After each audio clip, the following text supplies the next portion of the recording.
Hello, YouTubers and all those who happen to watch.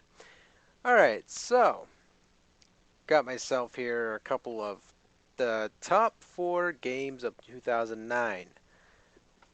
Now, I don't have a fifth due to the fact that I haven't really played a lot of other games out there that are modern, and, well, I don't own a PS3, and that's why. And I'll also explain why I don't own a PS3 yet. Generally because, yeah.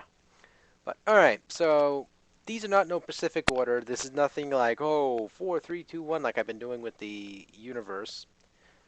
But these are certainly some games that are definitely pretty good.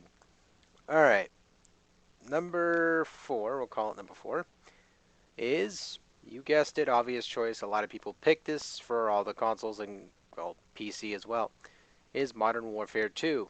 Now again, this game storyline is extremely short for most players' standards. And it's has a multiplayer, which of course is the game itself. Now, if you just have people that just want to settle it down and just play the single player only and just turn off the game and that's it, don't even bother buying this game. That's all I gotta tell you. If you don't like fighting people online, killing them and all that, don't bother buying the game. You're wasting your 60 hard-earned dollars. You can buy it on porn or a bunch of Nintendo games, which I'd probably go for the porn Nintendo games and mixed up a little bit there, 30-30. But yeah, definitely this game is really good. I love the multiplayer on it. It's actually one of those type of multiplayers that it isn't as bad, aside from the campers, the people who are spamming those grenades at the moment, and yeah, just about that, those two reasons. That's it. But it's really a fun game.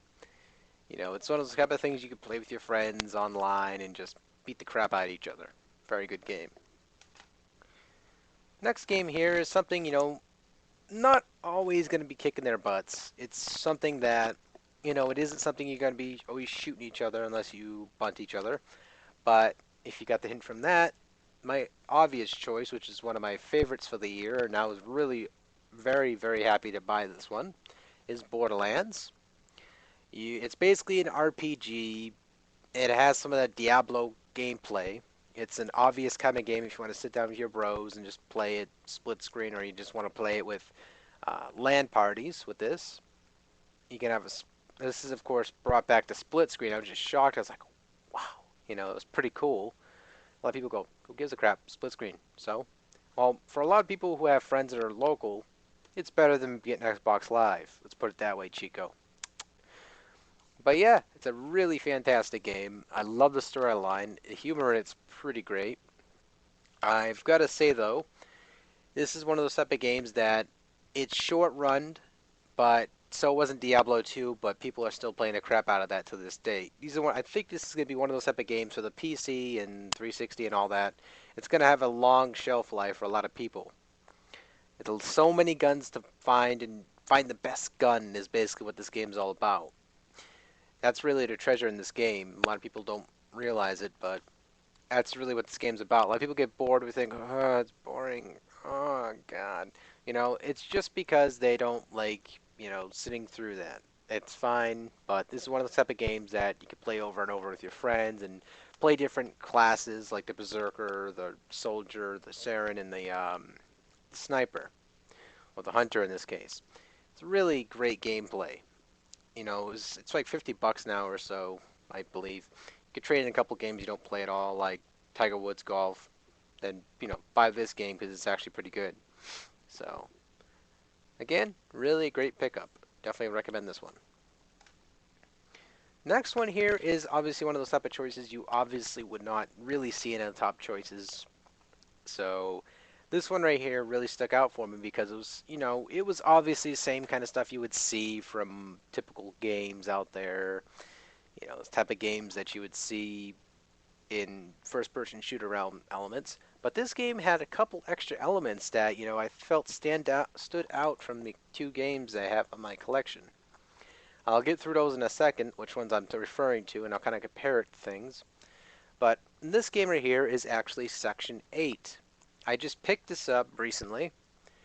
It's a really great game.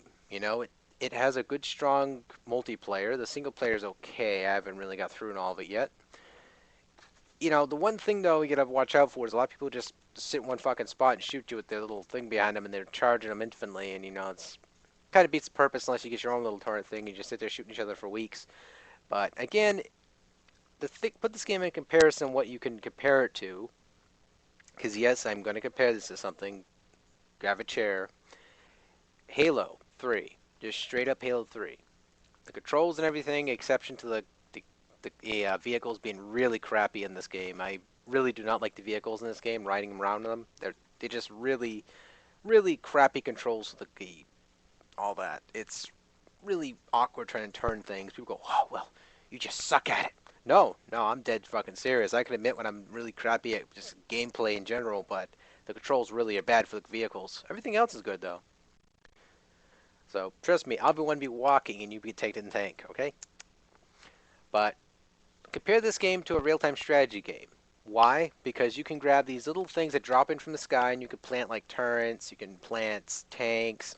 These I call them super juggernaut armor, and you just have all the stuff on the fly, just like a real-time strategy game, and just sprawl out and capture bases is basically all it's about. You take intel, gives you little mini objectives to do as you're going through the progression. It's about 30-minute rounds, just about 30 minutes to an hour. I can't remember the exact hour I was on the last one. It was like a 45-minute one. But it's really good gameplay. It has its classes. It lets you customize your own classes. Pick specifically what kind of weapon you like. So if you like a sniper rifle, you can have a sniper rifle. If you like the bazooka, you can have the bazooka with the shotgun combo. The gun's not fantastic. They're really simplistic. But I think what this game really stands out for being is a real-time strategy meets a first-person shooter meets I'm just gonna throw it out there. It's sort of like a Halo clone, but a little bit more beefed up, and I feel it's better than Halo because it offers more variety to the gamer. Halo obviously doesn't come out with their freaking newest one out there and be like, well, we have classes now. I'm sorry, you're a little bit late there. I think Return to Castle Wolfenstein's enemy territory. I kind of thought of that first, asshole. I'm sorry. Get in the line. But I'm just waiting for people to say, well, this is nothing like Halo. Yeah, you know, people jumping in the line and all that and acting like fanboys about it. But either way, this game is really fantastic. You can get this game for cheap. It's really fun. Single player's okay. I'm not fantastic about it, but really a good pickup. And last game is which, of course, a lot of people look at, go, hmm. And I got this one from Review Tech USA a week or two ago.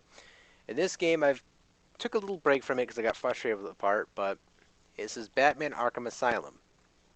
This game you've probably heard of so many times, you're ripping your hair out and you look like the Joker. Why so serious? But this game right here is the clam of the clam if I call futuristic. It basically, I would put it on a scale what game I could compare it to. A lot of people are probably going to shoot me in the face about saying this, but Shadow Complex, Super Metroid, and there's Batman Arkham Asylum. That's really how you can compare it. This is more stealthy, obviously, than what Metroid is. You did have the stealth as well in Shadow Complex. There's a couple of parts you have to sneak around sometimes. It has all these beautiful elements. I mean, they're just one of those type of games you just look at and go, that's actually kind of some of those points, and they actually made Batman a detective for once. I mean, yeah, you have your parts you can just straight up brawl, do the challenges, and do all that, but again, this game is really fantastic. I'm really happy Rich gave this to me, and he was just like, here, man, this game's great. And I'm like, you have no idea how I feel about you right now, Rich. I just want to take off your clothes and rub your nipples for you.